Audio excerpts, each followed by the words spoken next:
Table চেয়ারে ভাত খাওয়া যাবে কিনা, নামাজে হাঁচি আসলে কি আলহামদুলিল্লাহ বলতে হবে, হস্তমৈথুন থেকে বিরত থাকার সবচেয়ে উত্তম উপায় কি, ভাগিনা ভাগ্নিকে আব্বু আম্মু বলে ডাকা যাবে কি, অজু করার সময় আজানের জবাব দেওয়া যাবে কি, উচ্চস্বরে হাসলে কি অজু নষ্ট হয়ে যায়, মোবাইলে কোরআন থাকলে ওই মোবাইল নিয়ে টয়লেটে যাওয়া যাবে কি। আফিয়া খাতুন মুন্নি জানতে চেয়েছেন উচ্চস্বরে হাসলে কি অজু নষ্ট হয়ে যায়? না, উচ্চস্বরে হাসলে অজু নষ্ট না, তবে নামাজের মধ্যে উচ্চস্বরে হাসলে অজু নষ্ট হওয়ার কথা ইমাম আবু হানিফা রাহিমাহুল্লাহ বলেছেন। দিবা আপনি জানতে চেয়েছেন ফরজ নামাজের সিজদায় কি বাংলা দোয়া করা যাবে? উত্তর হলো না, ফরজ নামাজ সিজদায় বাংলা দোয়া করবেন না। জিয়াউদ্দিন জানতে চেয়েছেন ভাগিনা ভাগ্নিকে আব্বু আম্মু বলে ডাকা যাবে কিনা। অসুবিধা নেই, এটা সে অর্থে প্রকৃত অর্থে আব্বু আম্মু বলা হয় না, যার কারণে ইন্নামা মানবের নিয়াত, তাদেরকে আব্বু আম্মুর মতো শ্রদ্ধার স্নেহের সেই জায়গা থেকে বলা যেতে পারে, কিন্তু পরিচয় দিয়ে আব্বু আম্মু তারা আমার বাবা মা এরকম কোনো পরিচয় তো আপনি দিচ্ছেন না, যদি দিতেন তাহলে সেক্ষেত্রে এটি গুনাহের কারণ হতো। মেহেদী হাসান জানতে চেয়েছেন নামাজে হাঁচি আসলে কি আলহামদুলিল্লাহ বলতে হবে? ভাই মেহেদী হাসান, নামাজে যদি হাঁচি আসে তাহলে সেক্ষেত্রে আমাদের কোনো কিছু বলতে হবে না, কারণ আলহামদুলিল্লাহ বলা ইরহামুকাল্লাহ বলা এগুলো সালাতের বাইরের জন্য প্রযোজ্য, সালাতের মধ্যে এগুলো বলা যাবে না। সাইফুল ইসলাম আপনি জানতে চেয়েছেন অজু করার সময় আজানের জবাব দেওয়া যাবে কি।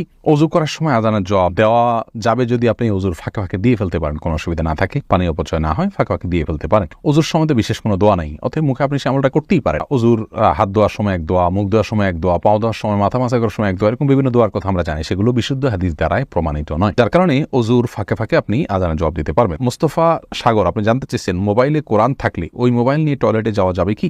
যাবে।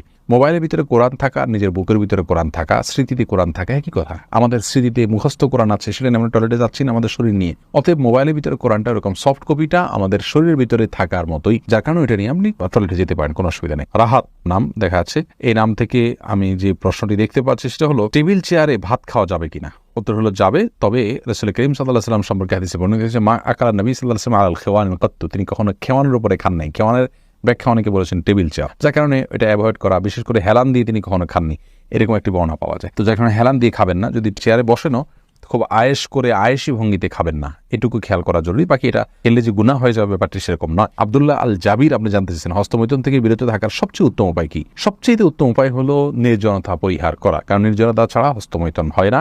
আপনি নির্জনতা পরিহার করুন, ইনশাআল্লাহ বিদিনিল্লাহ সেটা হবে আপনার জন্য সবচেয়ে বড় সহায়ক। সেই সাথে এ বিষয়ে ক্ষতিকর যে বিষয়গুলো আছে পার্থিব এবং পরলৌকিক, সে আর্টিকেলগুলো পড়ুন এবং যেসব দৃশ্য দেখা এবং অবলোকন করার কারণে হস্তমৈথুনের আগ্রহ জাগ্রত হয় সেগুলো থেকে দূরে সরুন, সেগুলোকে ডিলিট করে ফেলুন এবং সেগুলো থেকে নিজেকে সরিয়ে নিয়ে আসুন, একদম বিচ্ছিন্ন হয়ে যান সেগুলো থেকে, ইনশাআল্লাহ আল্লাহ তাআলা সাহায্য করবেন। এমনি মিজানুর রহমান আপনি জানতে চেয়েছেন মহিলাদের সিজার করার ব্যাপারে ইসলামী শরীয়ত কি বলে। ভাই মিজান, ইসলামী শরীয়তে সিজার করার ব্যাপারে বিশেষ কোনো বিধি নিষেধ নেই, কারণ আল আসলু ফিল আশিয়াই আল ইবাহা, জাগতিক বিষয়ে মূল বিধান হলো সবই হালাল, যদি কোনো নিষেধাজ্ঞা না থাকে। তো সিজার করার ব্যাপারে কোনো নিষেধাজ্ঞা নাই। কোনো মায়ের যদি গর্ভস্থ সন্তানকে বের করে আনার জন্য অপারেশন করার প্রয়োজন হয় তাহলে সে ব্যাপারে শরীয়তের কোথাও নিষেধাজ্ঞা দেওয়া হয়নি। ট্রিটমেন্টের অংশ হিসেবে আপনার এরকম কিছু করা যাবে না, এরকম কোনো নিষেধাজ্ঞা যেহেতু নাই, অতএব এটি হালাল, এটাকে হারাম বলবার কোনো কারণ নেই। শরীয়তে যেটাকে হারাম বলেনি সেটা হারাম হয় না, শরীয়তে সব হালাল, জাগতিক এবং দুনিয়াবী বিষয়ের ক্ষেত্রে সবই হালাল, শুধু যেগুলোকে নিষেধ করেছে সেগুলো হারাম। সিজারের বিষয়ে যেহেতু কোনো নিষেধাজ্ঞা নাই, অতএব এটি হালাল ইনশাআল্লাহ বিদিনিল্লাহ, যদি প্রয়োজন হয়। তবে হ্যাঁ, প্রয়োজন ছাড়া সিজার করা এটা অনুচিত। তার কারণ হলো আল্লাহ রাব্বুল আলামিন আমাদেরকে যে নেয়ামত দিয়েছেন, ইচ্ছাকৃত সে নেয়ামতকে নষ্ট করা জায়েজ নেই, বরং আল্লাহর নেয়ামতের শুকরিয়া আদায়ের একটা দিক এটাও যে সেটাকে যথোপযুক্তভাবে ব্যবহার করা।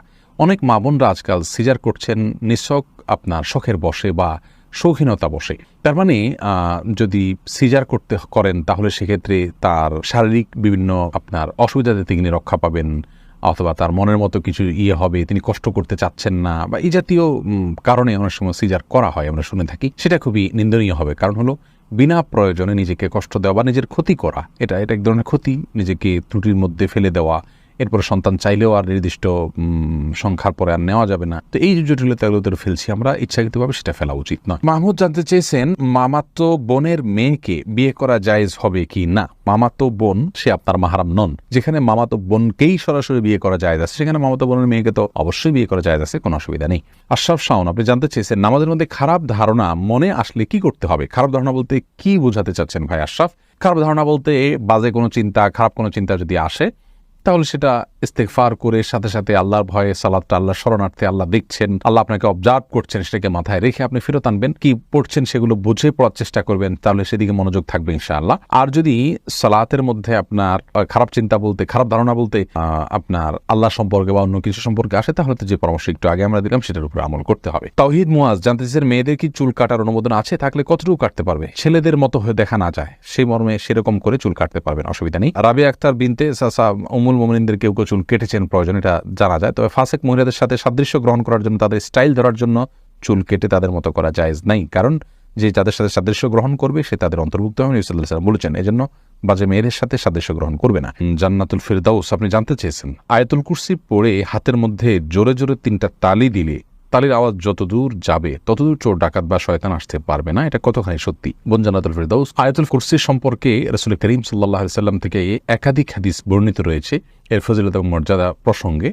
তার একটি মর্যাদার বিষয় এও যে যেই বাসায়, যে ভবনে বা যে বাড়িতে বা যে জায়গায় বসে আয়াতুল কুরসি রাতের বেলায় তেলাওয়াত করা হয়, সেখানে আল্লাহ রাব্বুল আলামিন চুরি দাড়ি এগুলো থেকে তাদেরকে হেফাজতে রাখেন। অতএব আয়াতুল কুরসির এটি একটি ফজিলত বিশুদ্ধভাবে প্রমাণিত যে সেখানে আয়াতুল কুরসি পাঠ করলে আর চুরি হবে না ওই রাতে। কিন্তু এর মানে এই নয় যে যেমনটা আপনি বলেছেন যে 3বার তালি দিতে হবে, তারপর তারের আওয়াজ যতদূর যাবে ততদূর আপনার প্রোটেকশনে চলে আসবে, এরকম কোনো কথা কোনো বিশুদ্ধ হাদিসে বর্ণিত হয়েছে বলে আমাদের জানা নেই। রেজাউন আহমেদ শুভ আপনি জানতে চেয়েছেন, একজন আদর্শ স্বামীর দায়িত্ব কি কি? একজন আদর্শ স্বামীর দায়িত্ব হলো তার স্ত্রীর শারীরিক চাহিদা পূরণ করা, তার স্ত্রীর আর্থিক চাহিদা অর্থাৎ ভরণ পোষণ এগুলোর ব্যবস্থা করা, তার সাথে সুন্দর আচরণ করা। আল্লাহ বলেছেন, ওয়া আশিরুহুন্না বিল মারুফ, আমরা স্ত্রীদের সঙ্গে যথাযথভাবে বসবাস করবে, সামাজিক যে তাদের মর্যাদা আছে সেটাকে লক্ষ্য করে বসবাস করবে, গালমন্দ করবে না, অযথা তাকে কষ্ট দিবে না এবং অযথা প্রহার করবে না এবং তার প্রতি অসম্মান অশ্রদ্ধা এরকম কোনো কিছু করবে না, যথাসম্ভব তার কাজে হেল্প করবে। রাসূল করিম সাল্লাল্লাহু আলাইহি ওয়াসাল্লাম স্ত্রীর কাজে হেল্প করতেন, মন খারাপ হলে তাকে সময় দেওয়া, এগুলো সবগুলো আদর্শ স্বামীর দায়িত্ব। সেই সাথে আদর্শ স্বামী তার স্ত্রীকে আখিরাতের পথে পরিচালিত করবেন, জান্নাতের পথে যেতে সহায়তা করবেন, কোরআন হাদিস শেখার জন্য সহায়তা করবেন। বিশেষ করে তারা বাইরে যেতে পারেন না, সব জায়গায় যেতে পারেন না, শিখতে পারেন না, সেক্ষেত্রে তাদের ইসলামিক নলেজ অর্জনের জন্য পথগুলো উন্মোচন করে দিবেন, বাহির থেকে ভালো কিছু জানলে তাদেরকে শেয়ার করবেন। সুন্দরভাবে তাদের সাথে বসবাস করা, তাদেরকে স্যাটিসফাইড করা, এটা আদর্শ স্বামীর গুণ। একটা পর্যায়ে গিয়ে সেই স্ত্রী যখন বলবেন যে হ্যাঁ আমার স্বামী একজন ভালো মানুষ সার্বিকভাবে, তখন তিনি আল্লাহর কাছেও ভালো হিসাবে বিবেচিত হবেন। অতএব তার কাছ থেকে সার্টিফিকেট যেহেতু নিতে হবে বিধায় তাকে সন্তুষ্ট করার বৈধ সমস্ত উপায়গুলো আমাদের অবলম্বন করতে হবে, সেক্ষেত্রে আদর্শ স্বামী হওয়া যাবে। এমনি সাদ্দাম হোসেন জানতে চেয়েছেন, আমি বেকার, অনেক হতাশা থেকে কিভাবে মুক্তি পাবো? ভাই, হতাশা থেকে মুক্তির জন্য আল্লাহর প্রতি ভরসা করতে হবে এবং আল্লাহ রাব্বুল আলামিনের নিরাশার মধ্যে কিভাবে তিনি আলো মানুষের মধ্যে সৃষ্টি করেন, আলো দেখান মানুষকে, সেই ঘটনাগুলো পড়বেন এবং মোটিভেশনাল স্পিচগুলো শুনবেন, সেই সাথে সিরিয়াসনেসের সাথে কাজ করবেন। আমরা অনেকেই হতাশ হয়ে বসে থাকি, চেষ্টা ছেড়ে দিই। আমাদের চেষ্টা অব্যাহত থাকতে হবে, পরিশ্রম থাকতে হবে, অধ্যবসায় থাকতে হবে, উদ্যম আমাদের মধ্যে থাকতে হবে। সফলতা ইনশাআল্লাহ পদচুম্বন করবেই, অল্প হোক বিস্তর হোক সফলতা আমরা দেখবো ইনশাআল্লাহ, যদি আমরা সেভাবে কাজ শুরু করি। বেশিরভাগ মানুষ হতাশ হন, তাদের একটা বড় অংশ আপনার বিশেষ করে বেকার হতাশ, তারা কিন্তু আপনার সঠিকভাবে পরিশ্রম করেন না। অনেকে ইগো প্রবলেমের কারণে বিভিন্ন কাজ করতে পারেন না। এগুলো সবগুলো ছেড়ে ছুড়ে দিয়ে হালাল উপার্জনের জন্য চেষ্টা করতে হবে, আল্লাহ তাআলা ইনশাআল্লাহ বারাকা দিবেন। এমডি মুজাহিদুল ইসলাম আপনি জানতে চেয়েছেন, কোরআন শরীফ ভুলবশত পা ঠেকলে করণীয় কি? কোরআনে কারীম এখানে যদি ভুলবশত পা লেগে যায় বিশেষ কোনো করণীয় নেই, তবে সাবধান থাকতে হবে কোরআনের প্রতি অসম্মান যাতে ইচ্ছা অনিচ্ছা না হয়, বাস, এছাড়া বিশেষ কোনো করণীয় নেই। পরবর্তী সময়ের জন্য সাবধান হয়ে যাবেন।